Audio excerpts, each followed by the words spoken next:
Donald Trump has said a lot of things since this pandemic hit. Most have been charitably described as either bizarre or incorrect. But the American president did ask a question recently that seemed to strike a chord with many, namely, should the cure for COVID-19 be worse than the virus itself? This pandemic has wiped literally trillions of dollars of wealth out of existence. Are we at a point where the cure is actually worse than the bug? It's an uncomfortable, unsentimental question, but let's go there with Natasha Crowcroft. She is director of the Center for Vaccine Preventable Diseases at the Dalla Lana School of Public Health at U of T. Armine Yalnizyan, economist and Atkinson Fellow on the Future of Workers, and Ian Brown, author and features writer for the Globe and Mail. All our guests are in the provincial capital tonight, and we are delighted to welcome all of you onto TVO in these unorthodox but now increasingly common circumstances. It's good to see you all. Armine, let's put you to work right away. If I've heard them say it once, I've heard them say it dozens and dozens of times. Both the Prime Minister and the Premier say we will spare no expense, we will leave no stone unturned to protect people from the ravages of this virus. And it's basically taken as a given that that's what we're going to do and that it's the right thing to do. If they really mean that, and they aren't just being rhetorical, is that actually good public policy? Absolutely, it is. We are now in a medically induced economic coma. It means keeping the vital signs alive, and that is going to cost an awful lot of money to keep enough currency flowing through the system and making sure essential workers continue to provide the essential work we need done. And then we talk about revitalizing the body and bringing it back from a medically induced coma to partial activity and then therapy as required to get it fully functioning again. But what is being done right now, there is no other option. Do nothing and say that the cure is worse than the disease, and you will kill the patient.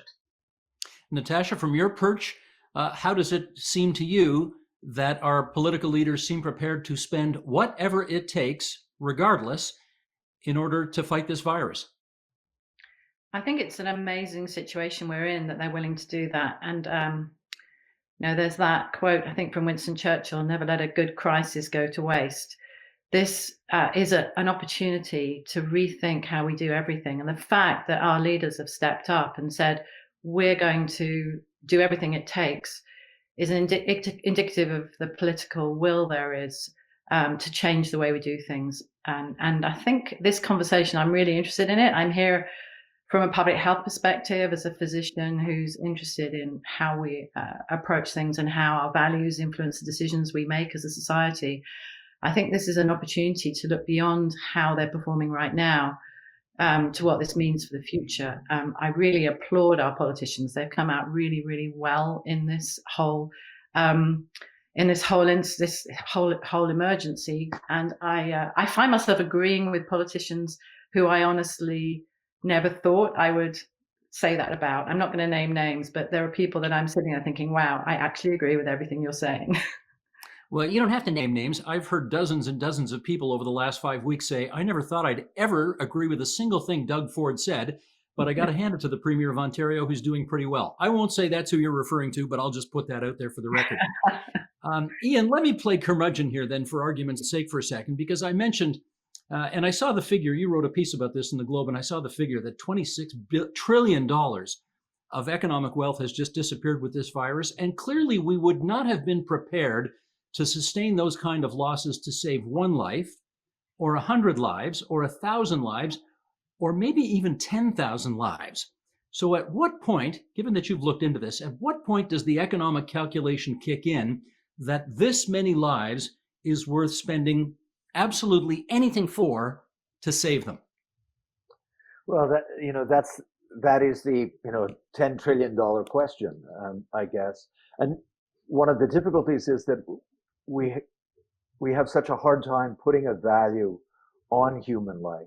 I mean, there are people who do these calculations. There are economists who calculate something called the statistical value of a human life, which is the amount of money we're willing to spend to preserve a life, given its value over time.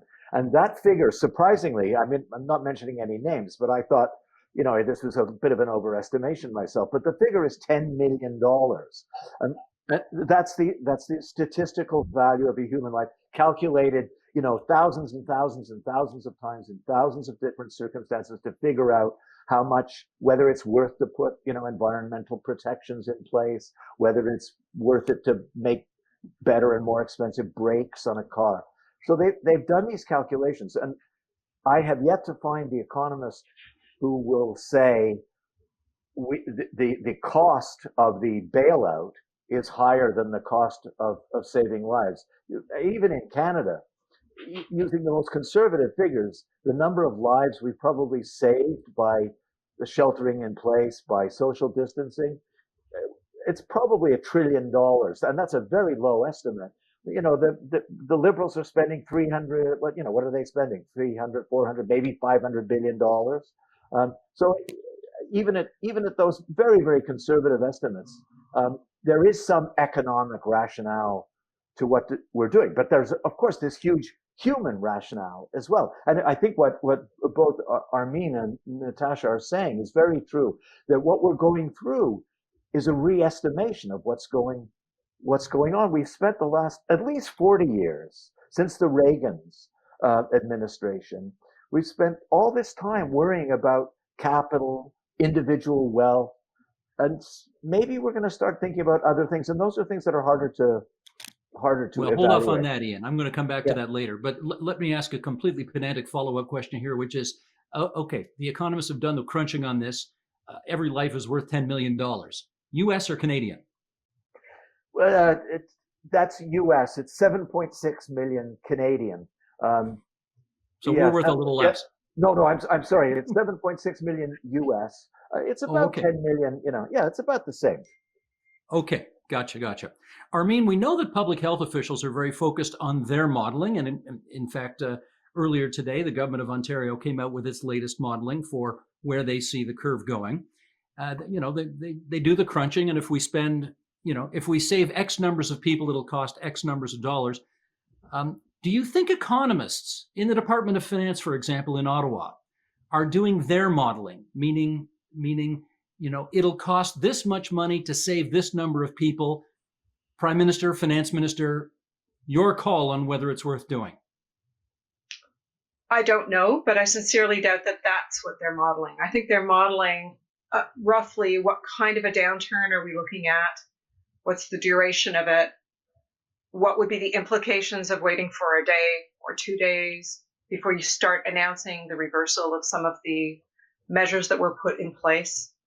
I think that's much more likely to be the modeling than what's the cost of a human life. And by the way, Ian, I'd like to introduce you to some of the people that work at the workers' safety branch, and their value of not only a human life or even good chunks of your limbs or body fall far short of $10 million. So the idea that an economist that comes up with a $10 million price tag on a life is not widely utilized in any public policy measures, much less insurance and things that help us with safety in the workplace. And we are actually ignoring that advice when it comes to personal care workers who are literally risking their lives to go in and take care of people. But we will not, even in Ontario, even under the great leadership of the newly reformatted Doug Ford, we will not actually prevent these people from going from one workplace to another by law and ensure they get paid enough so that doesn't become a hardship. So I don't buy the $10 million per life calculus. I'm glad somebody came up with it, but it's a bit of a fairy tale. It's a great hook for a story. Well, Ian interviewed an economist, and Ian, I can't remember his name or what post-secondary institution he was affiliated with, but you interviewed a guy who essentially put that as the number, right? Yeah, his name is Kip Viscusi, and he's at Vanderbilt, and he's a world expert on this, and there are all kinds of world experts on it, and they will be the first to admit that it's a highly theoretical number. My intention in finding that number, or in trying to find some sort of calculation, it's not my personal belief that you can put a value on a human life. But there are a lot of people, especially in the United States, I found them far less frequent up in Canada, but there are a lot of people in the United States who are pushing to say that the cost of this, these absolutely valid and necessary health measures are going to bankrupt, quote unquote, the country for a long time to come, for maybe 40 years to come. And that the cost of saving the economy is not worth, what nature would take away. That would be their argument. I completely agree that it's an artificial number, but you have to fight fire with fire. And I was just trying to find some fire. But even, it doesn't surprise me that $10 million is the value of a life. If you think of, removing a life or letting a life slip away, and you think of what you lose, it's not just, this has been proven many times by economists. The guy who won the Nobel Prize in 2018 did this. He found that of all the productivity increases in the 20th century, all the income, all the material growth, it was no greater than the increase in longevity, which suggests that there are things we should be counting other than, material good, which is not something we, as Armine points out, is not something we have done enough of late. Mm-hmm. Natasha, let me try this with you. Are you advising governments during this pandemic? Actually, I'm not. No, I'm not in that position, which gives me a certain amount of freedom to speak. And you may have noticed that the people who are advising governments in Ontario in particular have not been very vocal on any topics from my area. Okay. In which case, if any of them asked you, if, for example, the Prime Minister or the Premier called you into his office this afternoon, and of course, at an appropriate physical distance, asked you, Natasha, how much money should I spend to save a life? What would you tell them? I would say that's the wrong question. I think one of the things we haven't talked about is, and when I was thinking about, talking about what happens after this, we actually need to think about what data we need to make decisions about what we do afterwards. And we don't even have the information. Health economics is a very complex field. The value of one life is one thing. There's a lot of other things within the field I'm mainly working in vaccines. We talk about quality adjusted life years or healthy life years of life lost. We talk about disability. New Zealand has been talking about well-being. There's a whole load of really important metrics to think about in this field. And I'm not a health economist. I'm not saying I am, but I know it's a very complex field. And most, all the health economists I know will say that the choices you make in your analysis are really important, and they include values. They include, what do we think is important? How long would this person be likely to live? What quality of life would they have? We know that economic crises lead to people dying. The evidence for mental health, for suicides, for all sorts of things is very strong. The question is, how much does it cost to mitigate those things? And we can mitigate them. As I said, the data are not very good when you look at what evidence is there. And we're not necessarily right now collecting the information we need, which is something we could do. But if you look back at the recession that followed the 2008 financial crisis and compare how countries did in terms of mortality, which is one of our really core metrics in public health, like what happened to mortality in the population. Big crises lead to mortality shooting up unless they're addressed appropriately. And countries really vary in what impact that recession had. The US actually does badly in general. So in some ways, because they do so badly at protecting the most vulnerable, when they have a big crisis, it makes less difference, paradoxically. But within countries that have good healthcare systems and good social supports, the ones that really took action to protect those things in the way that our federal government and provincial governments have reached out to the most vulnerable in terms of financial support, they did much better following that recession. Whereas countries like my country of origin, the UK, which implemented austerity measures that far outlasted the economic crisis, they saw a reversal of their trends in improving mortality. And that has been attributed, that difference, to a failure to provide the social care as well as the healthcare support. It's both, it's not one or the other. So I guess what I'm trying to say is it's really, really complex. And what we decide to do really needs to be driven by data, and we need to think about what information we will need to make those decisions going forward. But the values we have go far beyond the value of a life, somebody lives or dies. No, sure. We'll come back to the values. And they go far beyond health as well. Right. We'll come back to the values later. I'm still trying to have this sort of crass, unsentimental discussion about putting some hard numbers on this. And you say, let the data drive the discussion. Well, okay, let's do that. Armine, I'll put these numbers to you and then get you to comment on it. If the measures we've put in place so far, hand washing, physical distancing, etc., have saved, let's say, 140,000, I plucked these numbers right out of Ian's piece, have saved 140,000 Canadian lives over the course of the pandemic, what he describes as a conservative estimate, that's worth $1.5 trillion, which at the moment is about 7 times the amount of money that we will be spending bailing out Canadians, bailing out businesses, et cetera, from a pure, again, crass, unsentimental, here's the investment we've made, here's the payoff we've got. That looks like a pretty good investment, does it not? It certainly does. And that's one of the reasons why I think you're finding this really unholy alliance of even bankers on Bay Street saying, do whatever it takes. Everybody gets that the issue is not only how many lives are saved, but what's the counterfactual? If you don't protect these lives, what happens to the economy? How much more lives do you lose by not taking these measures? And I think that's the issue here on the let's reopen the economy. Jacinda Ardern, just this morning, the Prime Minister of New Zealand, has said that they are reopening the economy. Now, the New Zealand approach was one of the strictest when it came to lockdown. They did it fast. They did it absolutely authoritatively. It is just one level of government. They don't have to deal with a federation with many different jurisdictions, not necessarily rowing in the same direction at the same time because the disease did not enter their country in the same way, their jurisdiction in the same way. But the reason I raise this is because of the really important thing that she said about delaying by 2 days could save you weeks of lost economic opportunity.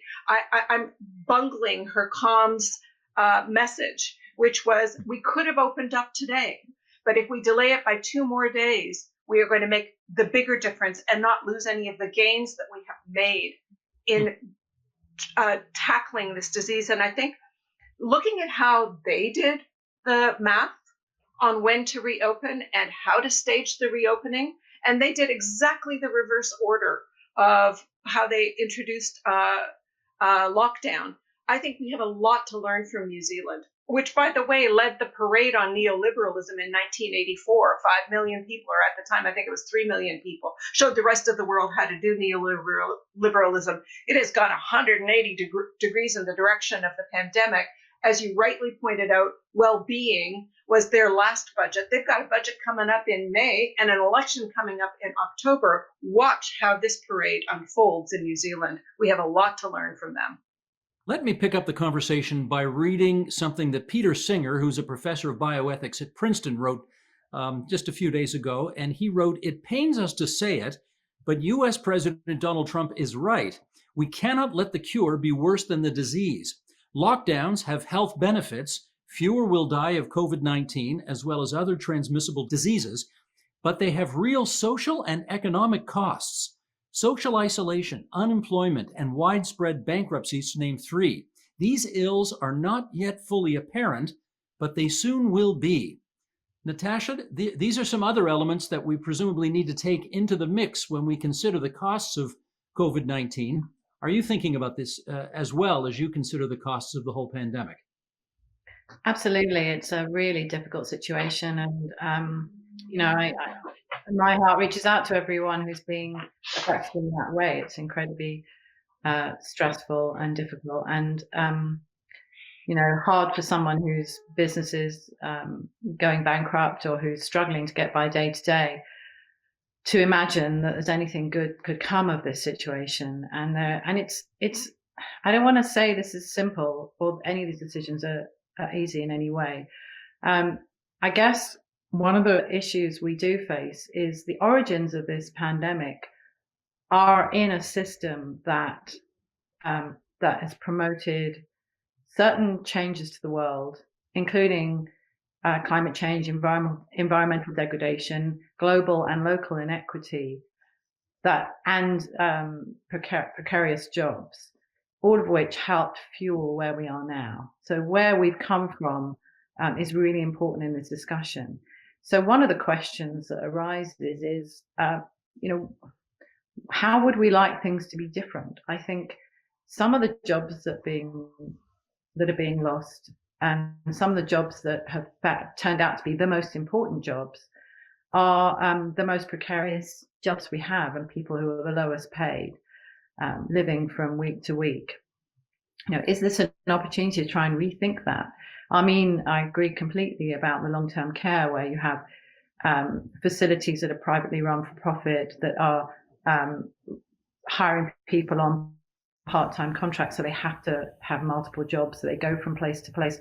That, is that a kind of job? Is that the way we want people to be working? This is a chance to use what is a terrifying disease. Really, it's killing some young healthy people as well as old people. It's not just a question of, a few people who might have been near the end of life anyway. It's affecting people who are economically active as well. This is this is why everyone's taking it so seriously. So how can we use this to make things better?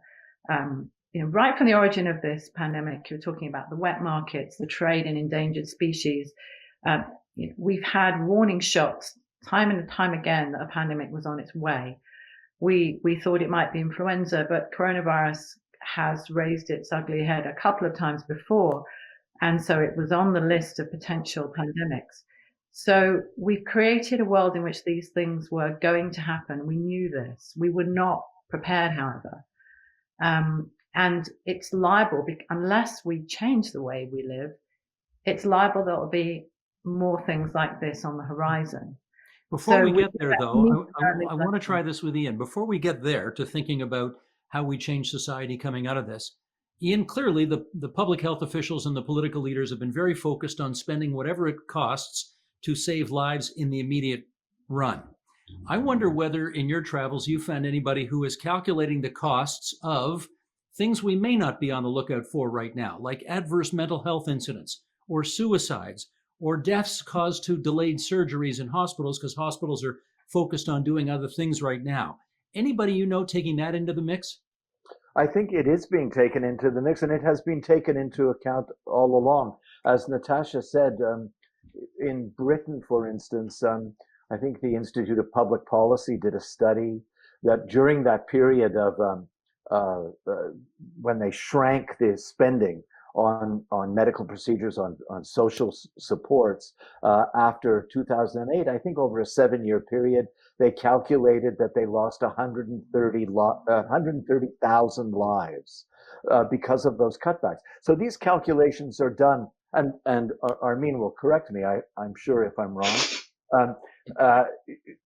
These calculations are done all the time. What's interesting to me is how persistent, and I've already been accused of being a sensationalist, so now I will be accused of being a hopeless optimist.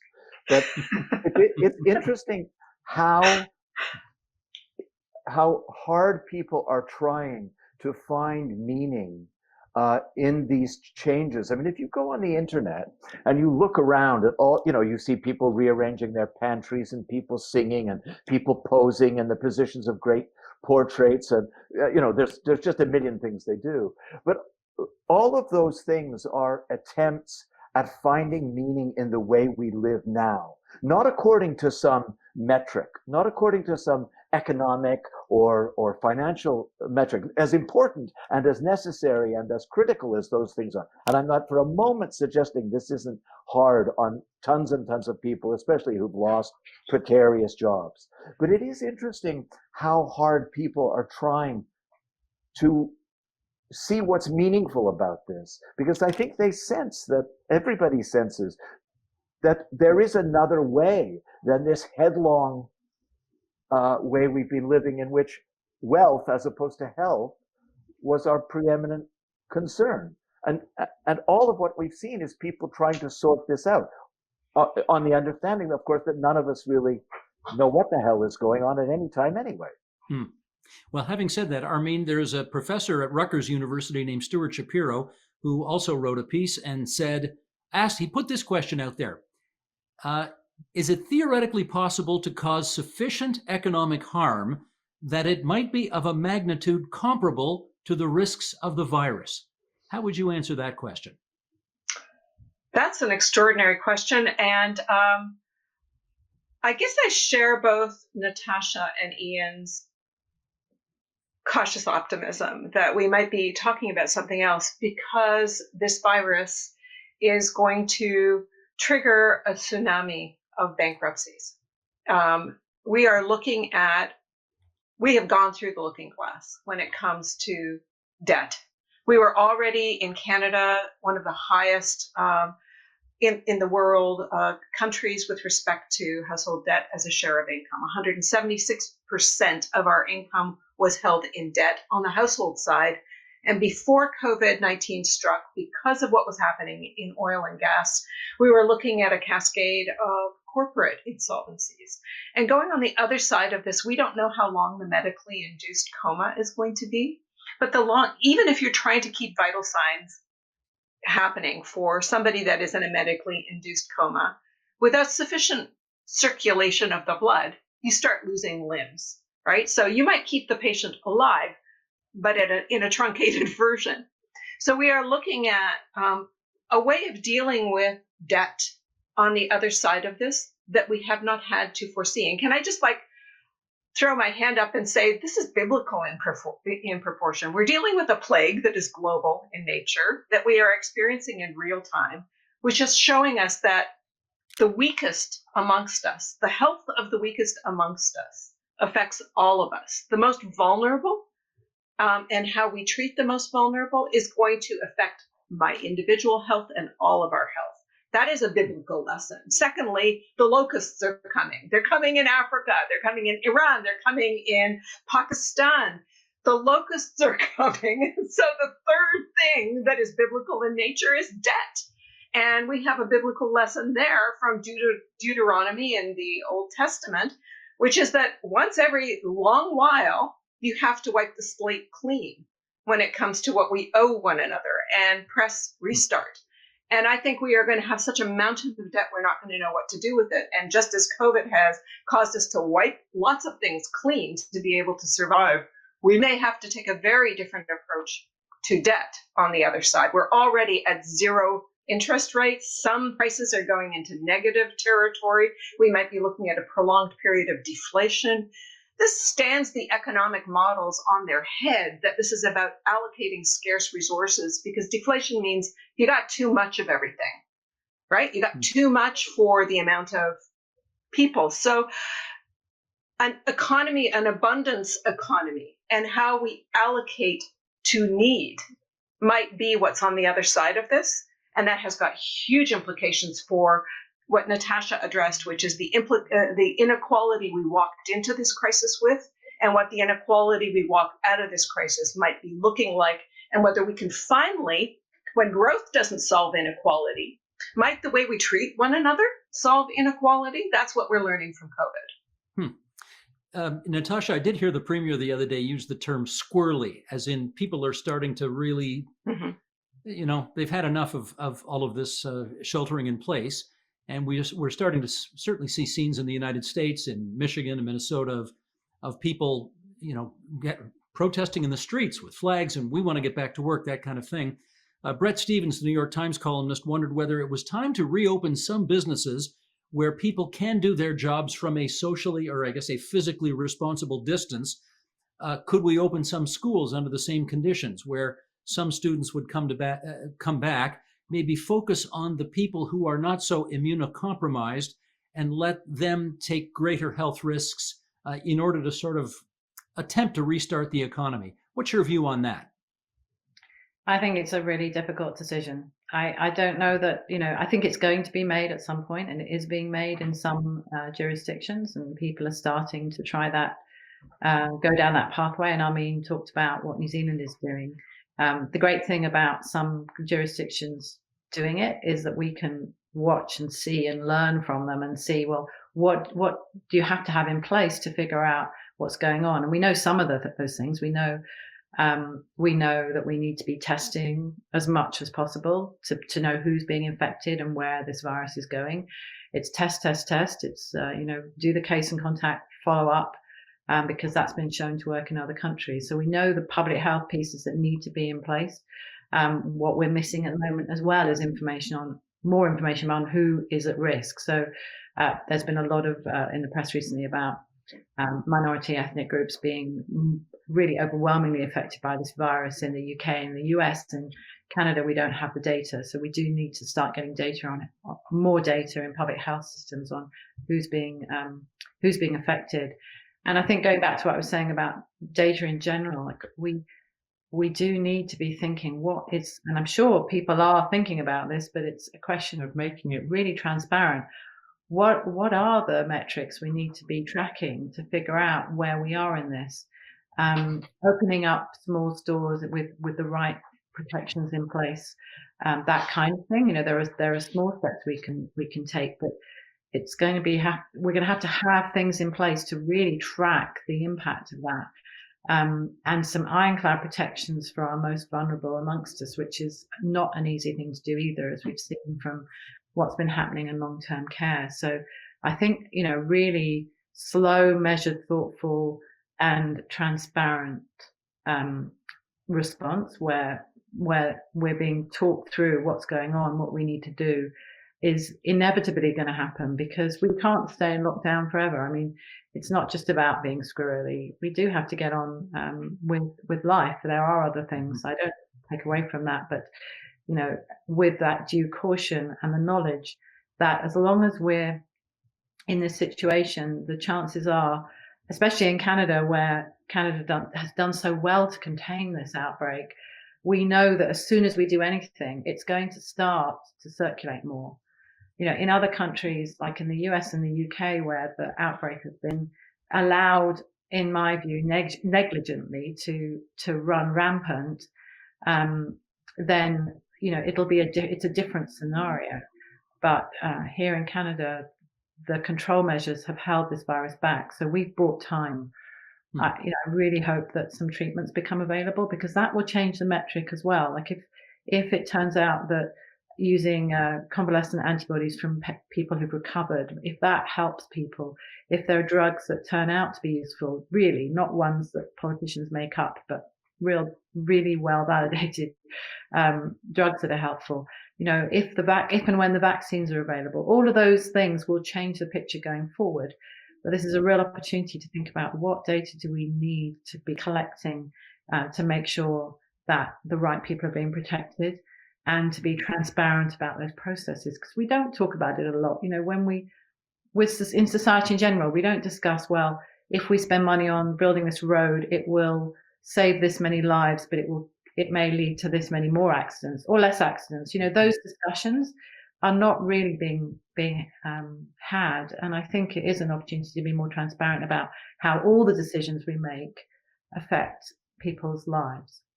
Ian, why don't you just wrap it up for us here? We got a minute to go. You're the one who pointed out several minutes back that basically since Ronald Reagan was president, we have been utterly focused as a society on wealth creation, turbo capitalism, that kind of thing, to a great and wonderful extent in many parts of the world, but also with its drawbacks as well. How much do you think this pandemic has alerted us to the fact that we may have some other things in this world that we need to think about as well? I don't know, but the little I know about the history of pandemics is that they change the way, the kinds of questions we ask. In Hamburg in 1891, there was a cholera epidemic that killed 10 million people in 6 weeks. And Hamburg was run by a bunch of old white guys. a little oligarchy of very wealthy people. They built this fancy new sewage system that was on display. It actually didn't work. And by then people knew that cholera was created by bacteria. But whereas these guys were saying, no, no, no, because it was inconvenient for them to believe that. They'd have to fix the sewage system. So they said, no, no, it's miasmas, blah, blah, blah. Anyway, after the end of the epidemic, the oligarchs were thrown out. I think it's very interesting that most, from what I can see, and I'm just one journalist in a mass, but from what I can see, most of the conversation that's taking place now is being led, for instance, just as one example, by women, public health people, economists, as opposed to the usual parade of, International Monetary Fund guys, and a woman is running that organization now, of course, who say, listen, we need a little discipline to get out of this. I mean, that conversation is past now. And it really does strike me that there's, supply chain management, this just-in-time management that has left us without enough personal protection equipment, without testing, et cetera, et cetera, et cetera.